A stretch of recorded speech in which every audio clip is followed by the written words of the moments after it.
All right, then that was a great chat, learning some more about the draft. Let's start off with the news with Corey Linsley of this Packers Talking More. We'll see what we do in the draft with these next few weeks. Like, I just have no motivation. I used to look up all these players. I used to put so much time into it. And then I was just like, dude, why am I even doing this?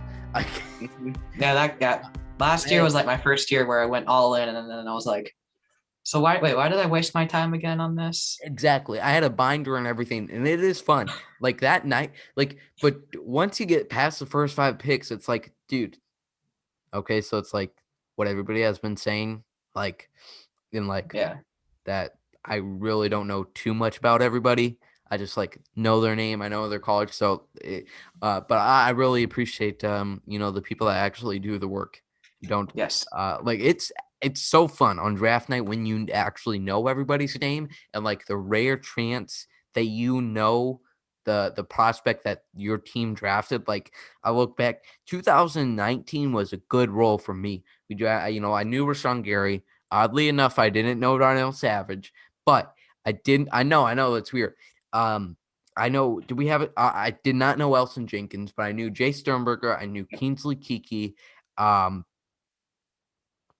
don't think I didn't know Ty Summers, but I knew Jace. I knew Gary, obviously, and I knew Kiki, oddly enough. But that's Oh besides yeah. the point. Jace is my boy, by the way. Yes, hopefully he can get it on track. Aaron Nagler actually tweeted out an interesting development about him yesterday.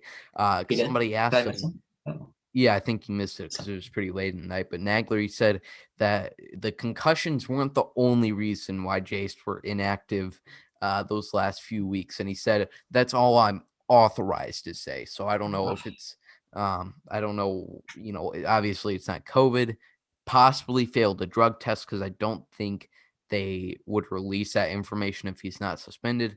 But who knows? All right, let's get to some actual Packers talk, Okay. though.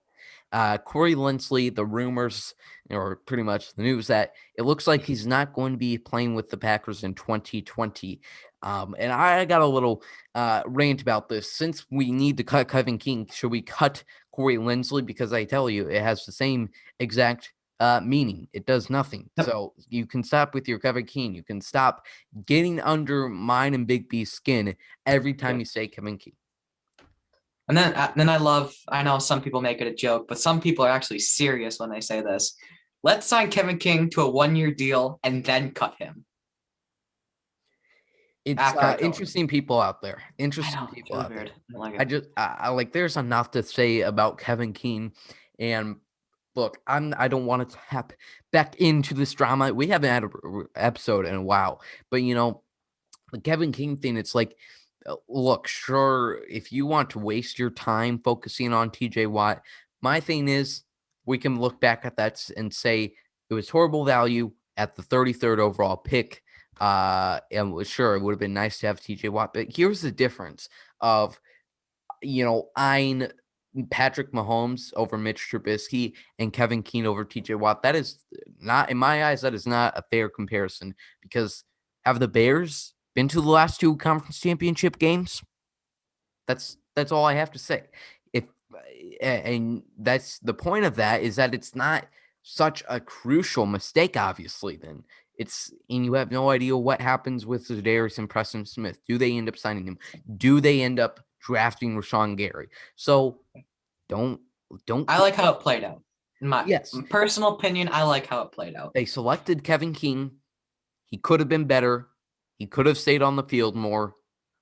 I think it's foolish to blame him solely for the NFC Conference Championship loss. Let's move on to actual Corey Linsley now. And then, wait, okay, one more thing about Kevin. One more thing. I feel like so many people are forgetting that Kevin King led the team in interceptions with 5 interceptions just last year. He was. I think he was very good last year. So I don't know. Yeah, it would be interesting to see the fans' thoughts on him.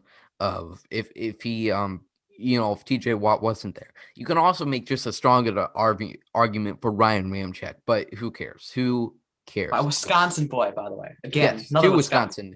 But let's leave. We can leave Kevin King. We can leave TJ Watt. We can leave Ryan Ramczyk in the rear view mirror. Going up. Yeah. Who? Oh, yeah. Yeah. Oops. All right, Oops. now let's talk about Corey Linsley. Let's actually get talking about it. So, rumored not to be playing with the Packers in 2021, unfortunately. And it's just like, I need some people to understand this. It isn't a value thing. Brian Gutekunst realizes how great of a player that Corey Linsley is, and that's why he hasn't negotiated anything with him. If like he knows that Corey Linsley is going to get paid, like paid. So you have to realize you have great players. It's bigger than this year. It's bigger than just keeping a player. You keep Corey Linsley. Who knows what we're working with Jair Alexander and Devontae Adams next year? Who knows And what we're, Jamal Williams this year. of course. You know, we got to get that money allocated. I mean, Yeah. we're just around 20 million over the cap space right now. So we need at least to be 20 over for Jamal Williams. Get that Yes. 19 million average per year deal done with the GOAT, Jamal Williams, There we go. obviously. The Um, goat. Corey, so you can calm down with your irritations, your riots of goot that you like to have every single decision that is made, but then like he hits on every single first round draft pick, and you're just like, what? I didn't see that. So I love Brian Gutekunst. Corey Oh, Linsley, he's going to get paid. It's going to be unfortunate the Packers don't have him back. But just like Aaron Jones, they've been preparing for this. It's almost like they have a plan. They drafted Aaron Jones replacement in the 2nd round. They drafted 3 interior offensive linemen in the 6th round of last year. You guys know how much both of us love John Runyon from Michigan. So there's going to be a central competition next year. Who are your early bets, Big B? Because, you know, this May, I'm not going to hold it against you, but you did say that Jake Hansen was going to win that battle oh yeah. I just did this say year. that. I'm not criticizing that for you because, you know, that was literally our 2nd episode when we had to pull off a little bit of that Skip Bayless, try to get some clicks. But who do you think ends up coming out on top for the Packers starting center job? Yeah. Well, like he said, kind of bits saying Jake Hansen, but now it's starting to unbite. So I'm gonna say Yeah, Jake exactly. Hansen. Exactly. Yeah, from Oregon, kid from Oregon. Yeah, I'm really excited. I'm glad that we have a full training camp, hopefully a full training camp, hopefully a full preseason, even if there is a CBA that turns that one preseason into a regular season game. Um, there will be hopefully a more extended preseason to see who really can play out.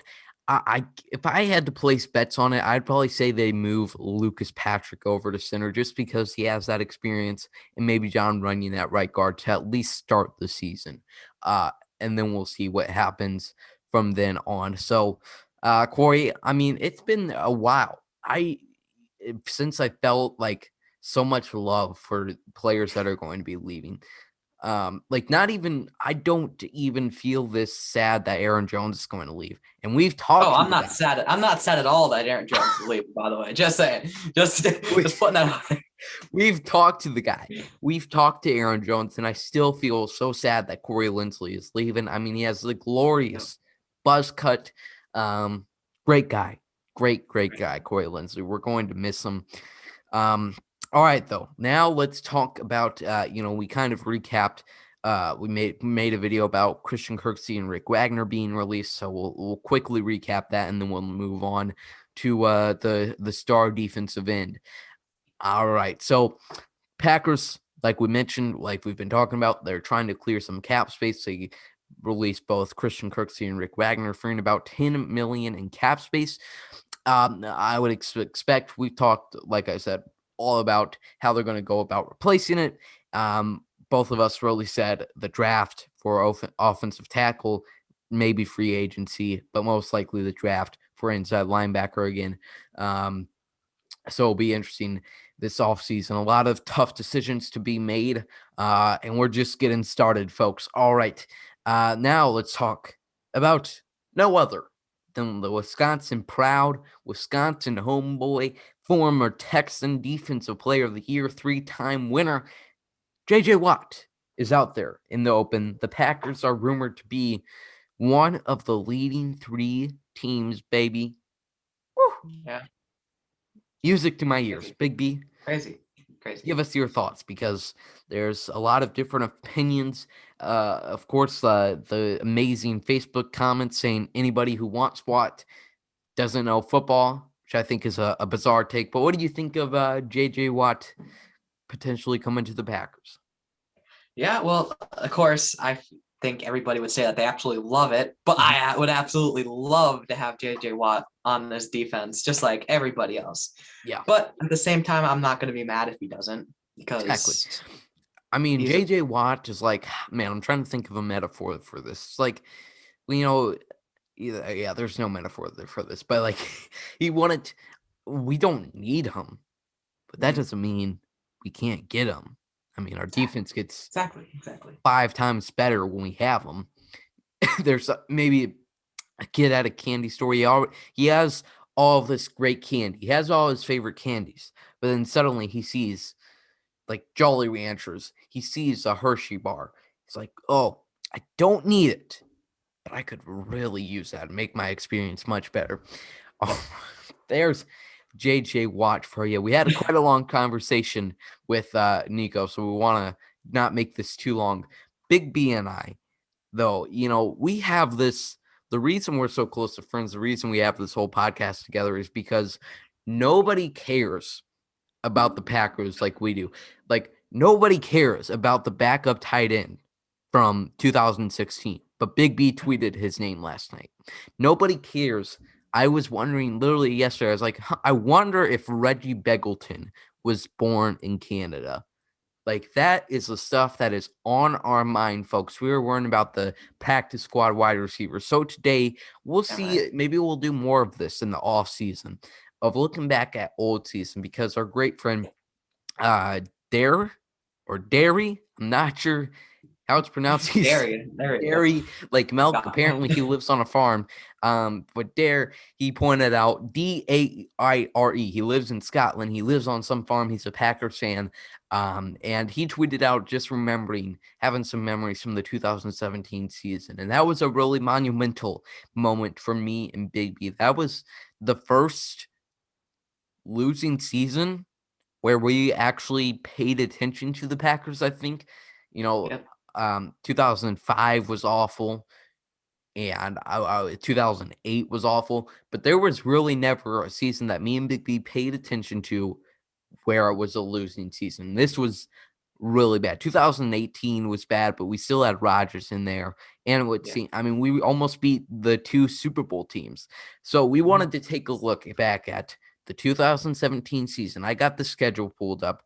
We're going to look back at some of these memories that we get from these score games. And we'll, this was a big season for Jamal Williams, though. But oh yeah, rookie year, dominated the NFL in his rookie year. Incredible plays all over the place in his rookie year. So many memorable plays. Just yes. Okay, calm down. Okay. Snubbed from Offensive Rookie of the Year, obviously. I know. I can't believe that. It's just what 2017 season. Is this even the right thing? Where are we? Come on, Pro Football Reference. What's going on here? All right, we're good. Okay, 3 games in overtime. I did not remember that. Let's start off. The first 6 games where Aaron Rodgers was there, doesn't matter. We were 4-1. The Cowboys game was phenomenal.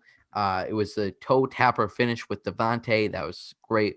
And then the week where it all went down, week 6, U.S. Bank Stadium, in the second quarter, Aaron Rodgers is rolling out right. He attempts to pass it to the worst player in Packers history. I don't want to even say his name. Of course, he dropped the pass because he's as dumb as a rock, obviously. He couldn't even catch the pass. And then Bar hits Rodgers. It's a dirty hit.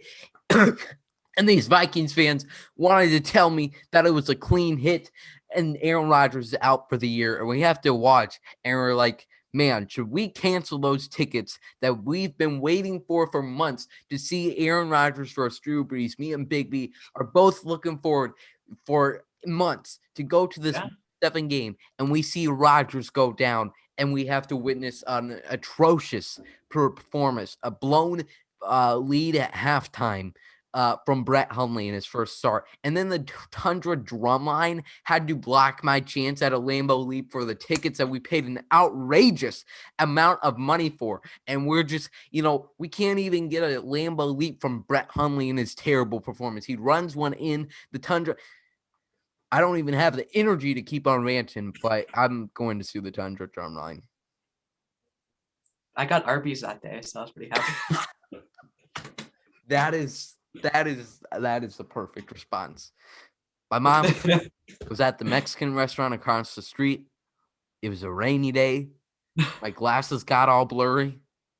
And I had more fun when the Saints fan sitting next to me gave me a high five because he was just a nice guy. So oh God. Memories from the 2017 season. Then we had a bye week. Then the next week, no, you weren't at this game. I was gonna say, I think you were, but that would be pretty odd for you to go back-to-back games. Actually, Detroit, did go back-to-back games at home. You did. Yes. What year? 2 years ago. I don't remember. Yeah. Okay. So Detroit. Okay, this was an away game, anyways. Detroit. Oh, was this? No, because Rodgers started this 17-30 loss to the Lions. Then we still beat the Chicago Bears, even with Brett Hundley on our side. Oh God. Then this is. Oh man, I don't even want to talk about the 23-0 blowout against the Ravens. I mean, I think that was depressing. That was. I mean, the thing that Brett Hundley is an interesting player. Drafted in the 5th round. His injury, he was supposed to go pretty high, and then he had an injury in college, and he didn't finish. So, he fell to the Packers. They wanted him as a backup. And look, the interesting, I think part of the blame is for Mike McCarthy, who it just seemed like he never adjusted.